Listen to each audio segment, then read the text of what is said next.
this baseball situation. So Talk to Jeff us. Passan, who is our brilliant friend who covers baseball for us, said that the punishment to the Houston Astros is going to be handed down in about 2 weeks. He, as far as he can tell, he does not think players will be punished.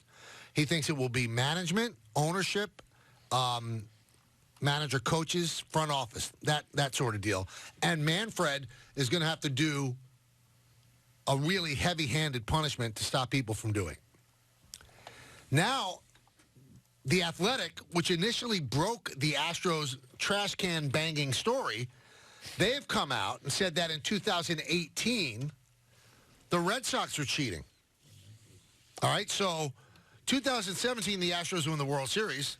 2018, the Red Sox won the World Series. Now, here's how the Red Sox were, quote-unquote, cheating in 2018, according to The Athletic. It's Evan Drylick and Kenny Rosenthal who wrote the story as they did the Astros story. The Red Sox have a video room right off the dugout at Fenway Park. Like, you walk down that runway, it's right there.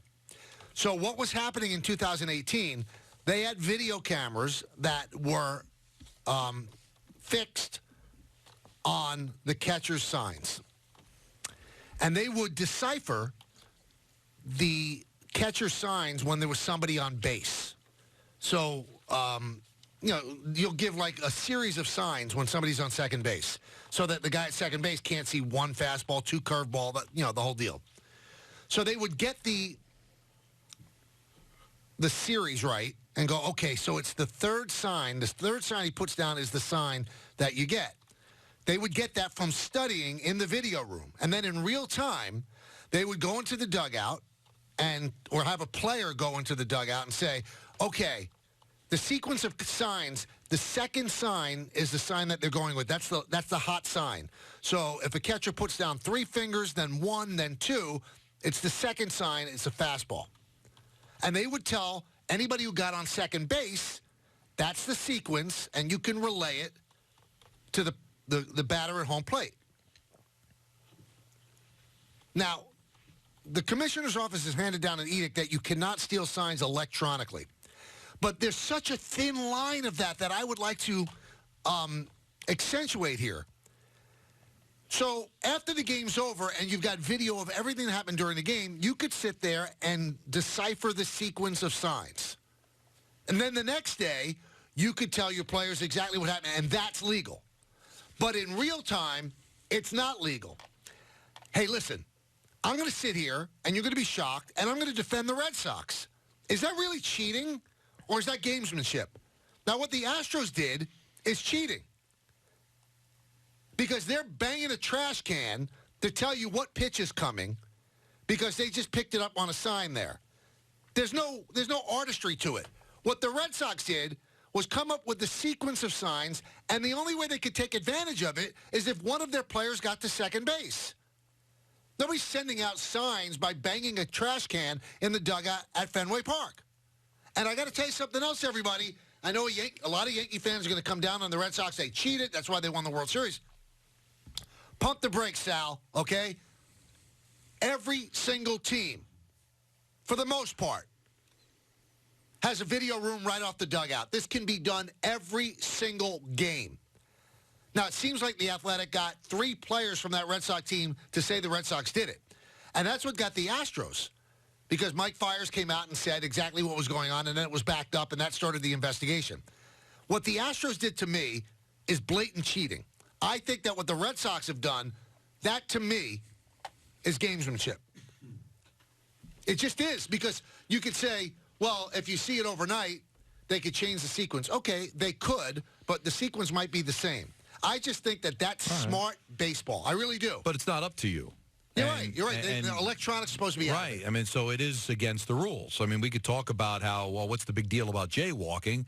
Jaywalking is still, illegal, and you can get a ticket for it. But is it murder? No. No, it's not murder, Michael, and there's different degrees to it. But again, it's using electronics, so you can't just completely ignore them. It kind of reminded me of the way you were describing it was the pine tar situation with George Brett. Like, the pine tar was illegally up the bat, but it was determined by baseball that it really didn't help the ball travel out of the ballpark, so they let the home run stand. But he still violated the rule. So can Major League Baseball make changes on the fly? Or just, hey, I'm sorry, you broke the rule. It may not be to the degree that the Astros did it, but you still broke the rule. You used electronics. Now, we may look at it and say, well, it's not the same as Houston. It shouldn't be that big of a deal. It should even be allowed. But it's not. But the rule was broken. I will tell you how you could stop this, though. Because I think that a lot of teams have done this. It's not just the Red Sox. Because they have these... You walk into a video room in a baseball stadium, it looks like a movie studio. The amount of monitors and everything. Discontinue the video room. And the only reason the video room is there is for the stupid challenge. And I've said this over and over. You want to speed up the game? If there's a play that you don't like on the field, you have to challenge it in real time. Not before somebody could look at 18 different camera angles. That would speed it up. Then it would depend on the players to tell their manager the truth. I was safe or I was out. But once you have something so close to the dugout,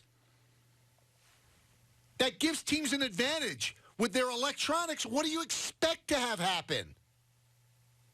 Again, I think it's a very, very thin line. Here's what's going to happen. They're going to say players cannot go into the video room.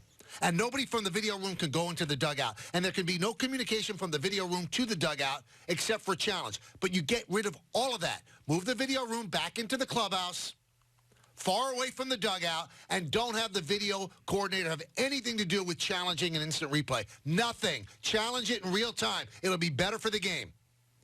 Because I agree with then that. It would bring into this. We all said the only way the instant replay works is not for that stupid second or nanosecond when somebody overslides the bag and just lifts his foot up for a moment and the second baseman keeps his glove on the calf. No, that's not what the challenge is about. It's supposed to be on an egregious mistake, like what happened in the perfect game on the 27th out. That's what it's supposed to be. Yeah, the Galarraga game. Not this. So you get rid of that, you get rid of the video rooms, and all of this stuff stops because people are smart. And in the story, it also said that the sign stealing for the Red Sox didn't work in the postseason. You know why? Because they were playing teams that were smart. And they changed their sequence every single batter. See, that's why I think it's incumbent on the teams around Major League Baseball to change up the signs. Farquhar, who they showed in that video for the White Sox, they figured out what was going on. They changed the signs. So just don't be a victim. I mean, I would almost be okay if they just said, do what you want. It's just incumbent on the team to make sure that they change the signs always so you don't put yourself in this situation because somebody is going to be able to figure it out. So change it up.